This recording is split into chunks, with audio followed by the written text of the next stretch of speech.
Hi ladies, it's so good to see all of you. I'm Karen Schaefer, founder of Women's W.I.N, and this is the third video in our video series on real estate investing for women over 50. We've talked about how it changed my life and how it can change yours as well. We've also discussed long-term rentals, so if you haven't seen either one of those, just go back to the YouTube channel. You can check them out.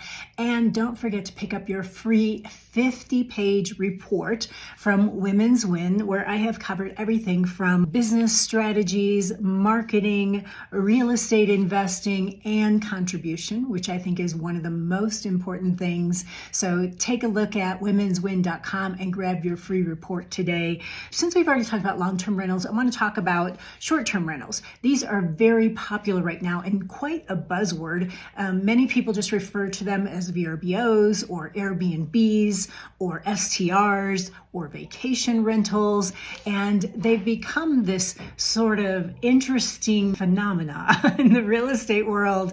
And a lot of people will buy a second home. I live in the mountains, so it's a popular area for short-term rentals. And a lot of people will buy a second home so they can come in and spend time there, but then do a short-term rental in between so they can still pay for that investment property while they enjoy it. And I think that's a really smart strategy. There's some other things you can do too, a hybrid. Maybe you decide to short-term rental it in the summertime, and then throughout the year you can run it as a long-term rental. That works well in areas where you have maybe university housing, or I live in an area where there's a Bible college, so things like that. So that way there's people during the year that want a long-term rental, but you can get in on some of the peak season of short-term rental income. So there's lots of ways you can do this, but suffice it to say that a short-term rental or an STR or Airbnb is less than 30 days. So usually it's a long weekend or a week, sometimes up to 2 weeks, but that's generally what a short-term rental is. People are coming in for a week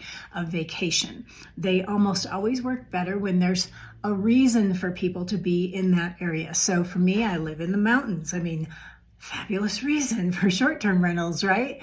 You might live by a lake or in a popular area where there's lots of festivals or community events. So in the higher end area you're in, the more that you will be able to charge. A lot of times here in Colorado, people will get them in a high profile community and they'll charge tons of money, $10,000 a week or whatever that yields for them. I live in a small town up in the mountains, and we have a lot of people that come and go because we're kind of midway between Denver, midway between the ski areas and all that. So this is kind of a popular stopping point, but doesn't command that kind of price point. So it really depends on what area you're in, what you're looking at, and there's lots and lots of laws and regulations around these kind of things. So make sure you check with your city or your county as to the regulations on STRs, but they can be really a great way for you to enjoy a second home while still making an income, right? A lot of people do this with beachfront properties or, like I said, ski area properties or something like that.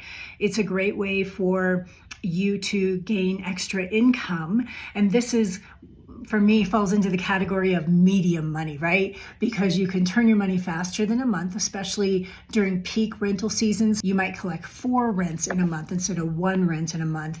You can have high times and low times. Some of the downside is maybe you're not so busy all year long.